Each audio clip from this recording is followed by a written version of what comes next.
Hey guys, the chiropractic conversation never stops, and I'm here live now with Deed Harrison at Chirofest 2017. Tell me, Deed, what was your talk about today, and how are you impacting lives with the CBP protocols? Yeah, great question. Thanks, Jim, for having me on here.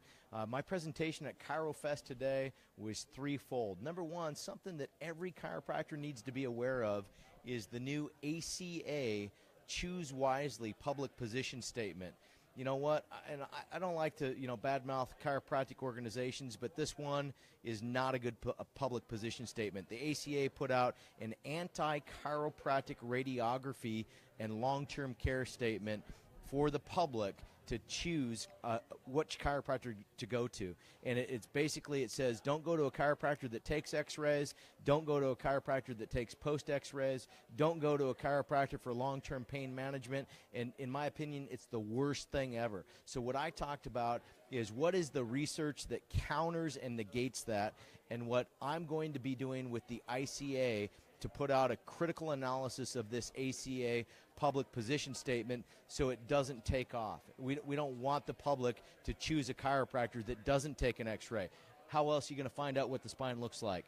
And then what I talked about is how the spine and the pelvis interact and predict what a sagittal plane profile should look like in a typical subject, and how to look at and identify who doesn't fit the normal profile of the pelvis with their spine alignment, and how we can do something about that to correct it.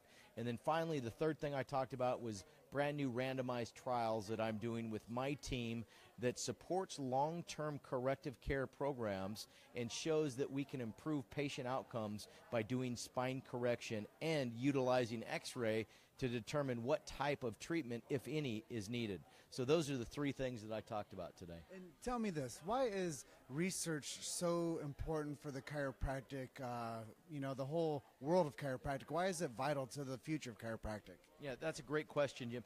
Everybody out there, you need to realize research is a very challenging topic. It's huge, right? You can never design a study that answers everything. What you do is you answer one or two questions. You develop hypotheses and you test those hypotheses and you see what is it that we are actually doing. Research is at the core of every new innovation that we've ever had in chiropractic. It's also at the core of, how we help people.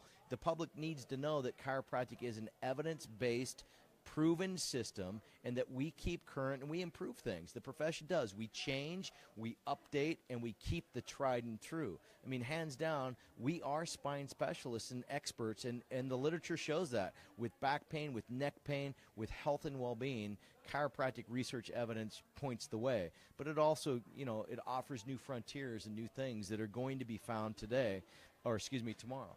And that's the issue. And something for me that I wanted to touch on is some people out there that are watching might not know what chiropractic biophysics is, or as we like to call it, CBP. Shine a light on them quickly and tell them what chiropractic biophysics is and why it became what your life passion is. Oh, wow. Yeah, so chiropractic biophysics is the corrective care side of chiropractic, if you will. It will actually marry or merge with any chiropractic intervention system out there if the doctor allows it.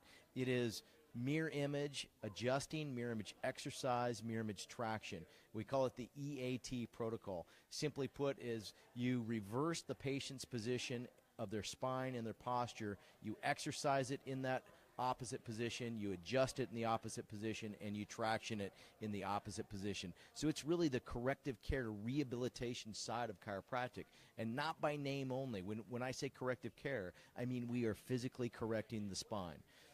And honestly, that's why it's my life's passion. It's because we're able to physically change somebody's spine and or posture. And when you see what it does for somebody's health and well-being, you can't help but have a passion for it.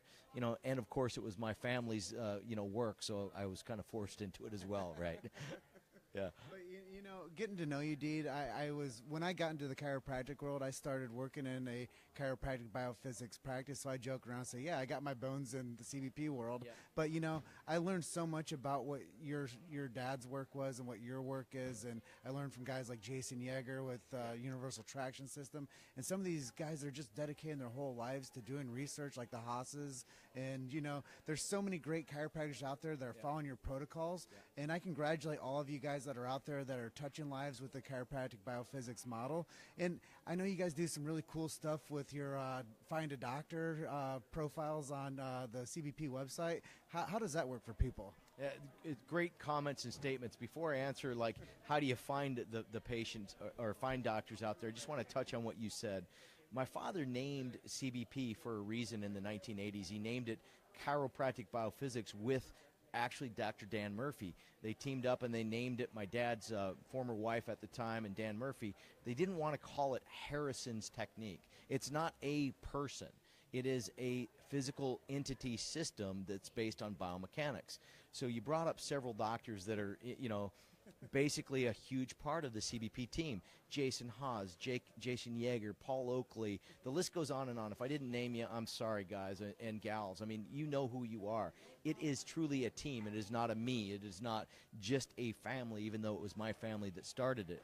And that being said, what we've done is we put together a doctor directory for the public to identify who is and who is not a CBP-trained certified chiropractor.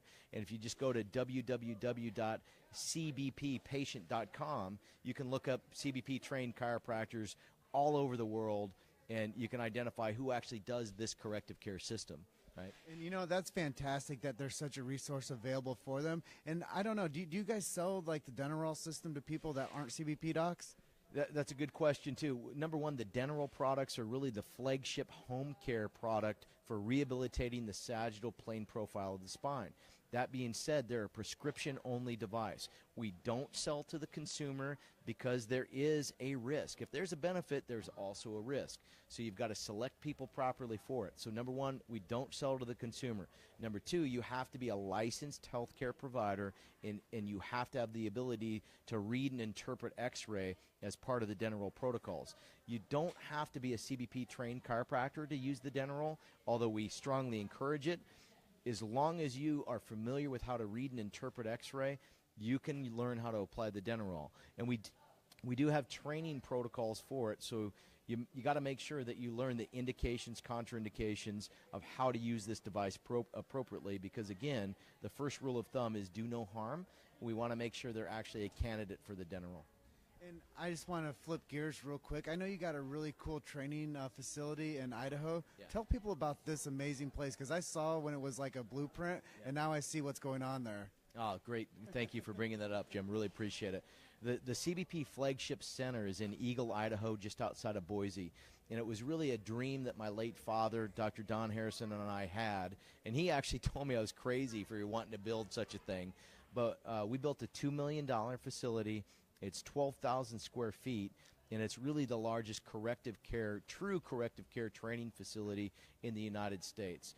We have a full-time practice in there with 3 chiropractors. We have a fitness area that's amazing, and we have a conference center that's 2,000 square feet. And then, of course, we have X-ray and all the gadgets that we need there. So we train, not only lecture like you would do, at typical conferences, but we break up and we do the hands-on training because we have so much equipment there. It just makes an amazing, amazing experience to get trained in a hands-on manner. Well, if you guys don't know about CBP and the chiropractic biophysics community, now you do. From Deed Harrison. He is one of the most amazing guys out there that are supporting the chiropractic profession and really, giving the blood, sweat, and tears to grow what you do and to help so many people, man. I just love and appreciate you. Thank you so much for spending some time with me on the interview. Thank you so much. And I found myself nodding up and down when you said I was amazing. So I'm watching myself. So nobody give me some crap out there for that. But, Jim, thanks so much. I love what you do. I appreciate it. And thanks for having me on. Yeah, so everybody, I have a few more going tonight, so stay with me. I love and appreciate everybody that's giving us some love out there. And if you do like this, hey, Fred DiDomenico, you just joined us. You're catching the tail end. You're going to have to go back and catch all the gold nuggets that Dee dropped out here. But if you did not make it to Chirofest 2017, I would just suggest you really consider getting here in 2018, learning from some of the greatest in the profession, guys like Deed Harrison, and Paul Reed puts on a world-class event out here in the Pacific Northwest. And if you aren't here this year, get here next year. We're out. Thank you.